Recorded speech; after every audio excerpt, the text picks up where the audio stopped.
Normally in a room which has got a lot of technology entrepreneurs or those interested in technology, the word technology and jobs gets them very excited because they think a big announcement from Apple is going to come. Unfortunately, or fortunately, this topic, technology and the future of jobs, is a little more serious. It's actually about something that's going to be impacting all of us in a very disruptive manner, whether we like it or not. Something that we thought was happening only in faraway America is going to be impacting us. And how does it really matter to entrepreneurs? How does it matter to us in India? What is the socio-economic impact it's likely to have? What kinds of businesses should we be looking at? And should we as entrepreneurs even be worried about such a thing?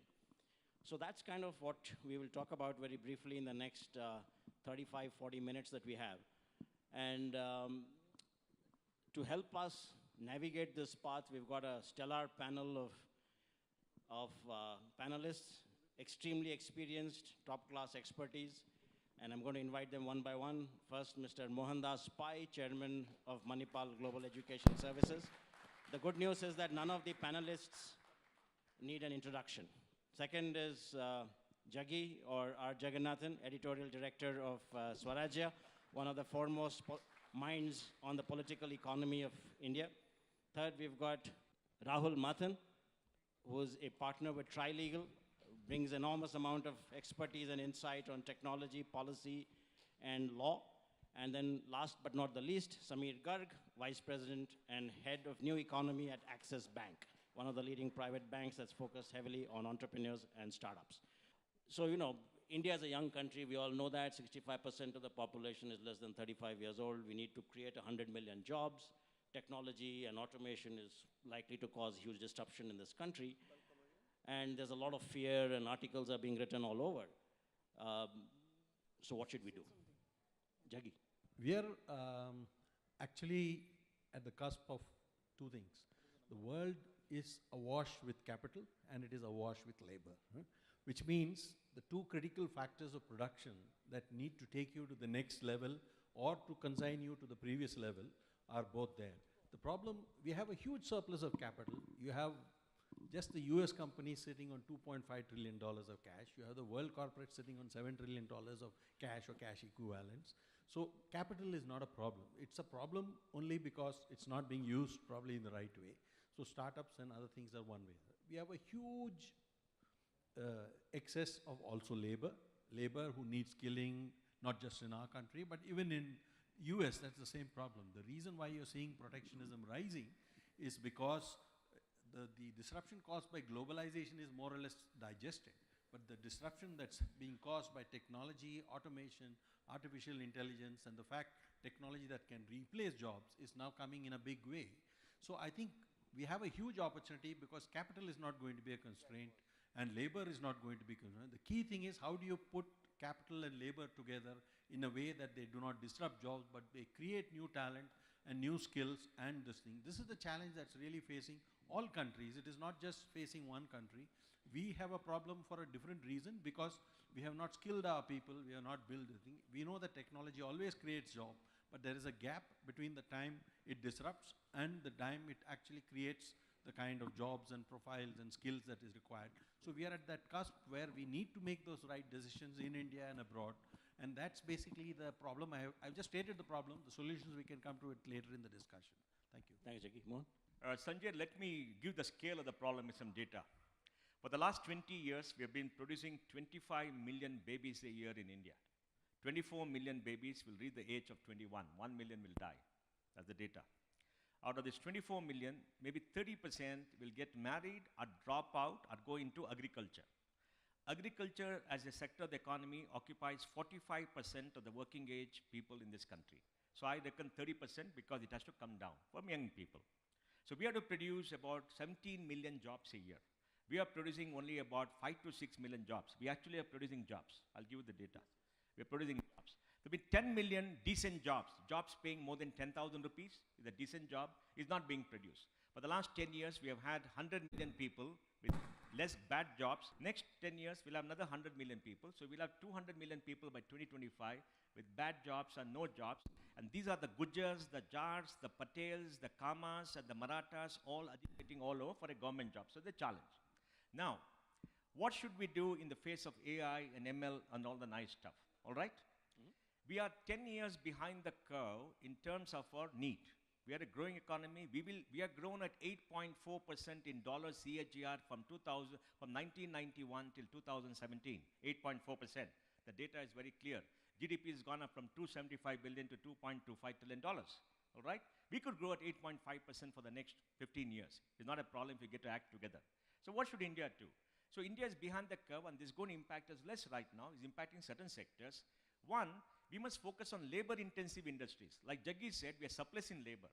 That means those industries which still take physical labor, which is getting disrupted, we must focus, make it easy for people to do. Our problem is we incentivize capital in this country and not labor. We don't incentivize jobs, we incentivize capital. For example, in the corporate tax, we have 1,15,000 crores of incentives. About 80,000 crores of incentives are for capital. Depreciation incentives is 55,000 crores. Then we have for power, we have for infrastructure, all that adds 80,000. Nothing for labor. If you produce 50,000 jobs, the labor inspector will come and harass you. All right? So for producing jobs, you get harassment, but we don't get incentive. That's one has to be done. Second is, we must create the supply chain efficiency. Supply chain is 14% of GDP, must be brought down to 6-7%. GST will bring it down from 14 to 12, maybe 10, because if you create a national market, we'll get an efficiency. Today, China exports to Mumbai is cheaper to buy from China than from Nagpur because the cost of transportation supply chain is very high. So supply chain efficiency have to come.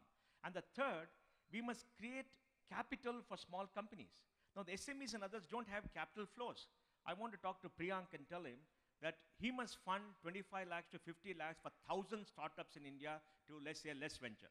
Anybody goes less venture, he will give 20% of capital, and up to 50 lakhs he'll give capital. It's easy to do. So we're talking to the government of India to do that. So we give the smaller guys who create larger amount of jobs, which will grow up later, like Beju is now a very big company, so that they can get capital. These are the three things that we need to do, create jobs. Now, AI and ML are really, and technology impacting jobs. He's from banking. Let me give some data. Jaggi, for the last 15 years, banking balance sheets have grown up 8 to 10 times. Profits have gone up maybe 15 times, excluding this NPA provisioning. If you look at operating profits, jobs have gone up 5%. Only 5%. All right? So technology is impacting. So wherever this technology intensity, jobs are going to come down because of using AI, ML, and all the big data analytics. So we have a challenge. So if you look at India as a pyramid, at the bottom we have some 600 million people who need to be trained and given jobs. At the top we have another 200 million people who are educated, coming out of college. Every year we get 80 lakh people coming out of college. We produce 1.2 million engineers. 250,000 are very good quality, 200,000 can be trained, and the rest of them can drive Ola and Uber because they taught them how to open a bonnet. At least that much they learned. So we have to train them and create jobs. So we have a challenge, and technology is going to accelerate the challenge. Okay, so that was quite something. So now what I'm going to do is ask Rahul Martin, because he's got a very interesting view on how technology itself evolved, especially in the UK, and the kind of issues and challenges it faced with regard to the disruption of jobs, etc. What do you think will happen in India, and what is your sense? So I'm a whole lot less pessimistic. This bogey that technology is going to destroy jobs has happened every time technology has changed in a disruptive manner. So before the Industrial Revolution, the Luddites would smash the power looms to say that these power looms are destroying our jobs. It doesn't destroy jobs. What it does is it transforms jobs. And I think if we've got so many labor-saving devices today, if we've got so much technology that's helping us free up our minds to do more productive things, why is it that we're all much busier today than we were before? And I guess the point that I'm trying to make is that yes, some jobs will go, but new jobs will be created, and that is the process of technology disruption. Artificial intelligence and machine learning will make it unviable for companies to employ people who do rote jobs, who do jobs where there isn't that much creativity involved. But it will create new jobs that never existed before. And I think and I don't want to sort of get to the solutions because we've got 30 more minutes to discuss this, but if we talk about education and what do we need to learn in order to equip ourselves for this new world, I think the simple thing we have to do is learn to learn. Because what's going to happen is very, very quickly, the job that we learned, we studied to be proficient in, is no longer going to be relevant, and we're going to need to have to learn a new skill. And I think if we have watched technology disrupt over a framework of time which is a decade long, today we're going to see those disruptions happen much quicker. And the only way we're going to be able to stay up to the challenge is to constantly re-equip ourselves for the new environment. And Samir, with specific regard also to the point that Mohan made, that a lot of incentive is being given to capital, and you're from the banking sector, just see if you can weave that into your response about what can be done. Sure. So taking the discussion forward and the points which we have discussed already, now Baiju did mention about the way the education is transforming in the delivery methodology. However, we also need to look at the education systems which should match the changing requirement of today's technology world space. So I think that's one of the basic things which we need to we need to work along with an education institutes and maybe use more of STEM system to bring in the system thinking and the technologies which we are using today. Second point, I think which Mr. Pai mentioned about was about giving incentives to the corporates for using the human capital likewise, what they get when they use the other capital. So that should also encourage, rather than looking at it in terms of becoming a cumbersome process or getting into difficulties, the corporates should get incentivized with respect to promoting the human capital. And of course, the private sector also need to participate in training with respect to providing the solutions or educating the society at large with respect to the technology which they require to run their businesses. It's within partnership, the newer technology which would be used by the organizations would be important. So clearly one of the big challenges is we've got a lot of people. Skills is a challenge. Employability, therefore, becomes an issue, especially when jobs are not being created. So the question from an entrepreneur standpoint is, what are the kinds of changes that should the entrepreneur be concerned about, be looking out for, especially in areas, let's say, like healthcare or financial services or retail or, in all those categories? What is the kind of changes they should be looking for? How should they think about it? And should they really be worried about skills and employability? Because that's really not what an entrepreneur does. Right? Those are for the larger corporations or for, the government and other organizations to deal with. See, overall I see entrepreneurs as the solution for the simple reason that in future we may not have jobs, we may have gigs. So you have to, even your own self, you have to look at it, even if you're moving from job to job, you have to think in terms of how you're saying that the nature of a job itself will change. Yeah, there is no such It could thing be as a job contractual anymore. I mean, except in some very stable industries, there may be jobs. But or maybe in some parts of government, there may be jobs. Mostly you have to be entrepreneurial, you have to redefine yourself and say, look, what skill is useful for what thing that is developing according to what technology throws up. Today, entire classes of institutions are becoming irrelevant. Government is irrelevant. It's becoming a problem rather than a solution. Schools are being put out of business. Universities are irrelevant because they're all stuck in the 19th century paradigm of trying to teach somebody something, whereas what you need, as you said, is that the ability to learn. So which means actually this is a huge scope for entrepreneurship. Just Baiju is saying that, okay, I'm going to make sure that people want to learn, right? Same thing has to happen in health services. Today you have huge hospitals spending crores and crores, and you have a US government that's probably going to come down because it can't afford Medicare, because that's not this kind of Medicare that's going to solve any problem.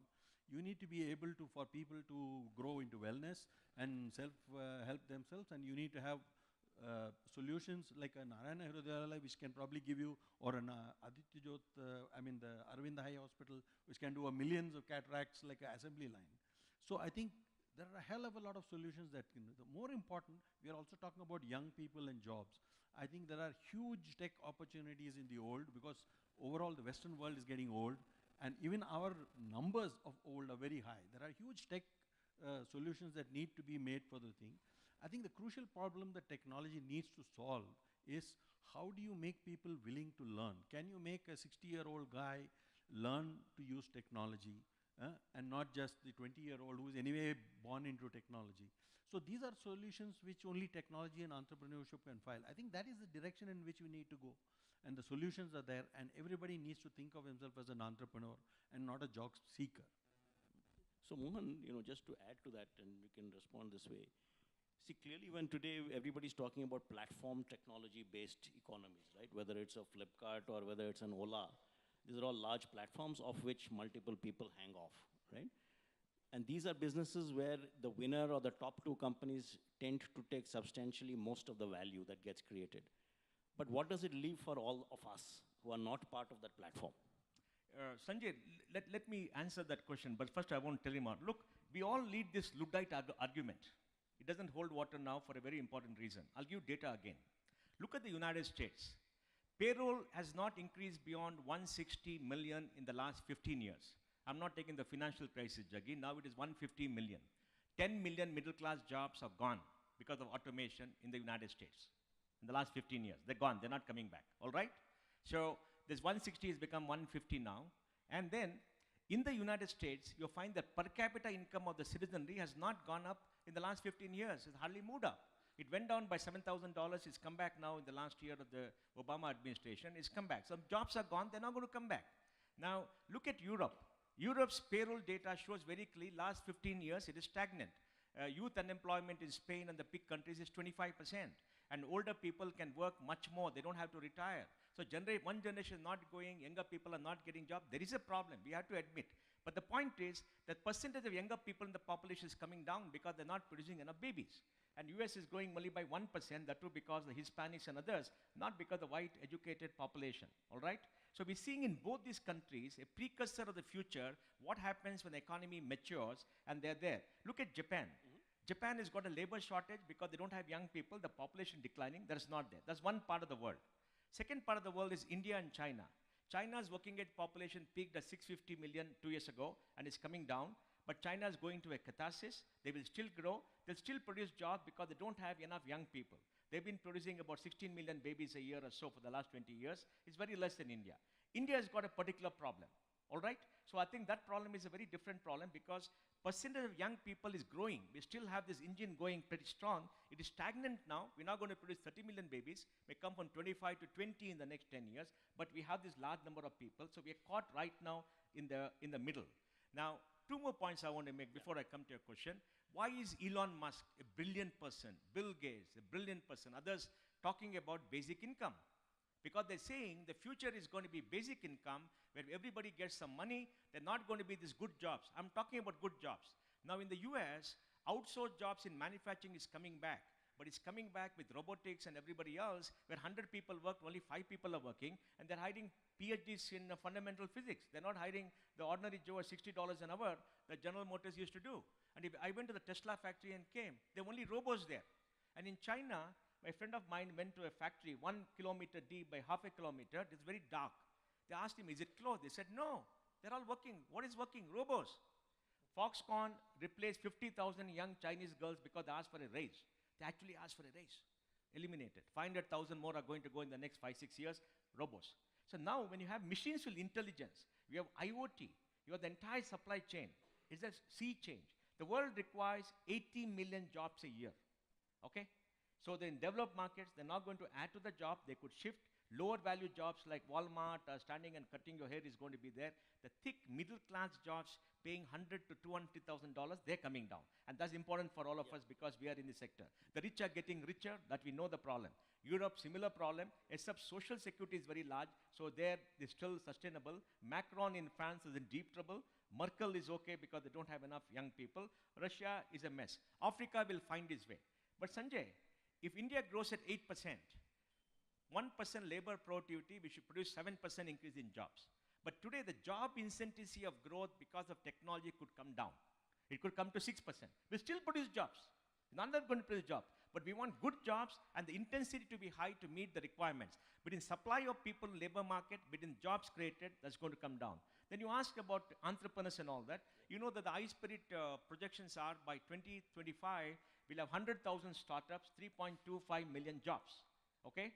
And they create some 500 billion. All of you are going to create a 500 billion, $1 trillion. Baiju will create $5-6 billion by 2020 and all that. We know that, right? It's going to happen. But are those enough? Everybody can't be a tech person. Everybody can't be an entrepreneur. We got people in Bastar. We got people in Bihar. Bihar's the fertility rate is 3.6. UP is 2.8. What are they going to do with 300 million people in Bihar and UP? What are they going to do with them? Now, are you going to skill them and make them into engineers? They're not part of the economy. 300 million people out of 1.3 billion are part of the economy. The bottom 600% are not part of any economy. And the middle is a problem. So there is a challenge. For that, we need solutions. And the solutions can be in the next 10 years, we have to clean up the act, incentivize labor. Tech will help because tech will improve penetration, tech will give data, tech will give information, and tech will skill people to participate much better. But is it going to solve the problem? It's part of the solution. We need much more. We will produce jobs, but the labor intensity will come down. That's the point I'm trying to make. Understand? Can I quickly respond to that? Of course. You should actually. So look, the point is not that we must hold on to Luddite solutions or Luddite theories just for the sake of that they are Luddite theories. I think the point is that the nature of work changes. And so if you're saying that jobs have gone and they will never come back, yes, of course those jobs have gone and never come back. Those are the jobs which were supposed to be replaced. If you've got a production process where there is something where you put people on the production line and had them do something repetitively, you'll find a machine that can do it better. You'll eventually find those, that production line which had 100 people down to 20 people, down to one person, down to a dark room where there's only robots that are doing it. But what you need to think of, therefore, is that we are producing all these goods and all these various products. They're being done by machines that are capable of replacing humans. So let's find jobs where machines can't replace humans. And if you think about the World Economic Forum made a list of jobs which are susceptible to being lost to robots. Lawyers, I'm happy to say, have a 2% chance of being replaced by robots. But what's really interesting is that first-year associates and paralegals have a 97% chance of being replaced by robots. They are already being replaced by robots because today you've got artificial intelligence generating contracts for you. You have artificial intelligence actually doing due diligences for you. So, quite frankly, in our firm, we charge a lot for our due diligences, so we don't do due diligence anymore because there are people who do it machines that do it much better than us. So the point then is, what are the types of jobs that, or what are the things that is going to be very difficult for robots and technology to replace? Everyone says that we have got artificial intelligence. When we talk about artificial intelligence, what we're talking about is artificial narrow intelligence. Machines, robots are very good in a narrow field. They are not good at artificial general intelligence, which is what humans have. We are, at the same time, good at computing, good at throwing a ball, running and catching it. These are all very, very difficult things for a single robot to do. You can have a robot that can walk, but that robot won't be able to compose music. And we're a long way away from that. The point I'm trying to make is that there is still a job, there's still a role for us humans to find a way to leverage our skills, our intelligence, in a way that robots cannot. In this room, if we are entrepreneurs and if we are thinking of how we need to figure out the things that we need to do, let's not focus on on creating jobs for the sake of jobs. Because those jobs, if they're not replaced today, will be replaced in 5 years' time. We've got to find jobs that actually are future-proof, where we are thinking of the direction in which technology is going and trying to leverage our skills, which are less replaceable by robots and machines than those which are. So don't set up factories and put people into the factory. Set up jobs where you can skill people to do things that will eventually benefit them 10 years down the line. When we are seeing what's happening in America with these jobs coming back and actually not really coming back because there are robots that have already taken the job. That's what will happen to us if we don't watch what we're doing. So the simple point that I'm making with the Luddite comparison is that technology transforms jobs, and we must look to see the direction in which it is transforming the job, so that we can then prepare our future, for the future of work for that direction, as opposed to copying what we think is the template that has been followed around the world, and not learning from the fact that around the world, that template has gone to its logical conclusion, and that's why they're suffering job losses. We've got to come up with solutions for India, because we are, as Mohan said, we're at the, or as Jaggi said, we're at the cusp of something remarkable. And we also have a third factor, which is the ability to learn from those around us. I'll make one final point. We've always been talked about as a leapfrog nation. We've leapfrogged pretty much everything, right? So the space, what Vikram Sarabhai did allowed us to leapfrog terrestrial television. So it just straight went to satellites. Mobile has allowed us to leapfrog landline. We've done so many leapfrog innovations. We have been able to do that leapfrog, we're capable of leapfrogging in that manner because we have the ability to observe what's happening around us, leverage it, and take a new direction. We need to do that for jobs as well. And we don't have a big legacy to work with, right? And just to add to what Rahul said, about paralegals and others, having their jobs being automated out of existence. Another interesting thing is that, even journalism for that matter, and those of you who are at YourStory, better please listen to this. New York Times wrote an article and posed a challenge, asking readers to figure out if this was written by a computer or by a real journalist, right? And nobody could figure it out. Though if you see some of these pieces of art done by robots, they're terrible. You can really say that there's some madman who's done that piece of art. That could be abstract art. Yeah, Samir. Yeah, somehow I agree with what Rahul just now mentioned, that we, as an economy, we are very different than the evolved economy of states, or as a manufacturing hub, what China is. So we need to focus far, far more on what kind of jobs which we can create, which would be relevant for future, and maybe as an assisted economy as a large, rather than worrying more about what are the jobs which will be going away. There certainly is relevant that there would be jobs which will get impacted, but yes, this consciousness and this awareness, which if we have today, we need to focus far, far more on reskilling and focusing on the jobs which do not exist today and which will be relevant for tomorrow. So here's the interesting challenge, right? We have to train people for jobs that don't exist using technologies that we don't know yet, and we don't know what the jobs are. So that's kind of the abstract problem, which I'm not sure there's too much of insight on all of those. So, but here's the interesting paradox, right? You have entrepreneurs. Entrepreneurs focus on value creation. I'm not sure if any entrepreneur is focused on job creation as an outcome. So the question, therefore, is if I'm investing in technology for productivity and efficiency and value creation, how do I play the job creation game, right? So, Jaggi. See, there are two problems. One thing is, none of us here, I think, is actually a Luddite. I think we believe in technology. We think it has solutions, just as it also throws up problems. I think the problem that fundamentally comes across is that while the earlier disruptions were few and far between, and there was a long time for humans to adjust to the technology, today technology is disrupting almost every year. I mean, you find something new coming in. So when the pace of change becomes so fast, human beings have a difficulty adjusting.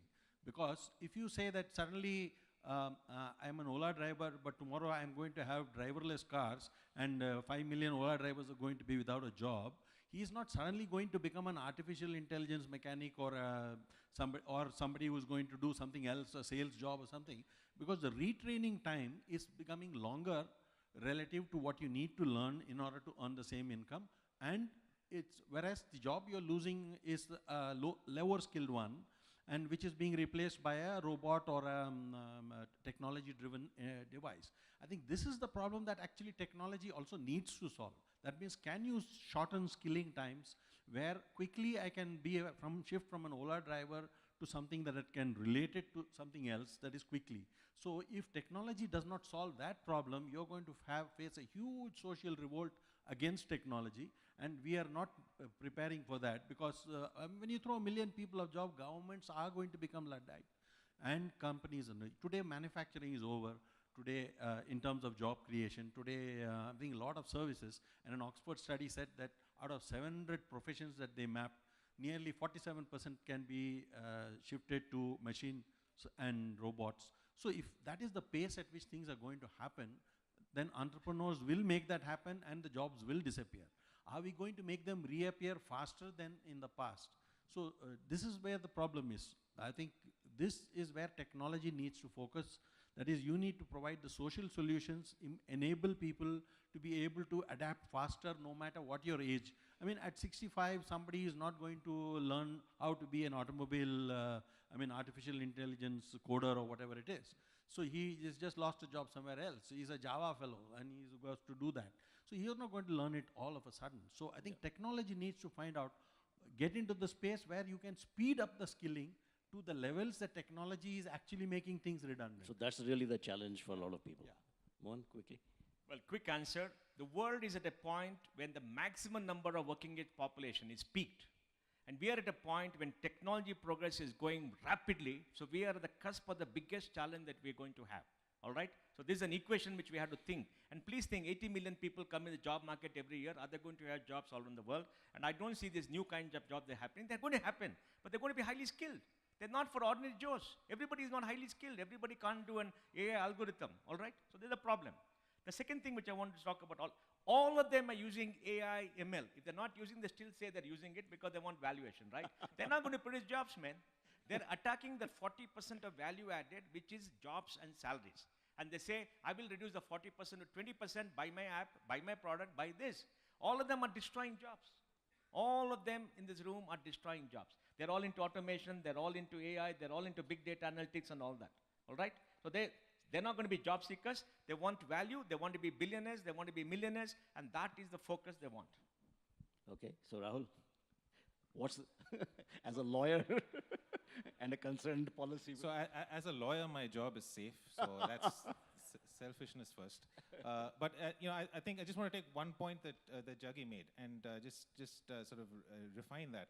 I think it's inevitable that a self-driving car is going to replace the Uber driver, but I don't think it is even appropriate to think that Uber driver needs to reskill himself to be a machine learning guy who can then make automated cars, right? He has to find a different job. So just because he was replaced by a robot doesn't mean that you can make him the person who manages robots. That's the wrong way to think about the problem. I think what is going to happen is new innovative technologies, new innovative business models are going to come into the existing industries and disrupt them. They're going to change the way you operate those industries. But when you are replacing those jobs, don't expect it's not like a resettlement plan that you're going to build a condominium, so you're going to resettle the slum laborers and put them somewhere. That's not the way it works. Those jobs are gone, and you need to find a new way to get these people to work. To the point on what are all the tech entrepreneurs doing here, and I agree with what Mohan says. Every one of you are destroying jobs. I mean, that's the reason why you're here, because you have found a problem that you want to solve. Part of the problem involves people, because the people are inefficient and you are trying to make this much more efficient. What I would say is there are an infinite number of problems to solve. And in a country like India, Sanjay mentioned a few of them. We've got the financial system. We need to push the financial system deep into this country so that everyone in the country can take advantage of the financial system. There are a huge number of fintech opportunities that people can look at. Everyone is looking at the top 300 million because that seems to be the people that you can reach with advertising. You can't reach the remaining 900 million people in the traditional way. We've got healthcare. We've got huge opportunities to use platform-type solutions for healthcare in the country. As entrepreneurs, we've got to be thinking about those kinds of solutions. And as we try to throw tech at those problems, the solutions that we find may well create new categories of jobs. And that is the way I think we need to be looking at the future of work. And I guess the only point that I'd like to leave you with, because it's a big bugbear of mine, for the last 2 decades that I've been a lawyer, I've seen people try and copy a business model that has worked in the US and come to India. Now I'm seeing a lot of people copying business models that work in China and come to India on the tech side. We've got to build business models that work for us, because we are a very unique economy. And if we can look to building business models that are really solving the Indian problems with Indian solutions. I mean, we're the nation of Jugaad. We've just got to use Jugaad in in order to produce these kinds of solutions. And I think as long as we can stop looking to find templates from the West, or more recently to find templates from China, we can actually create things which are unique for us and which will create the jobs that we need to create. I'm an unabashed optimist, as you've probably seen. Thank you. Samir? Yeah, so I'll talk about, as an Axis Bank, we run this campaign called Axis Moves Future of Jobs, where we invited young students and youngsters between an age group of 18 to 30-year-old to send the ideas, or the business ideas, what would be relevant for tomorrow.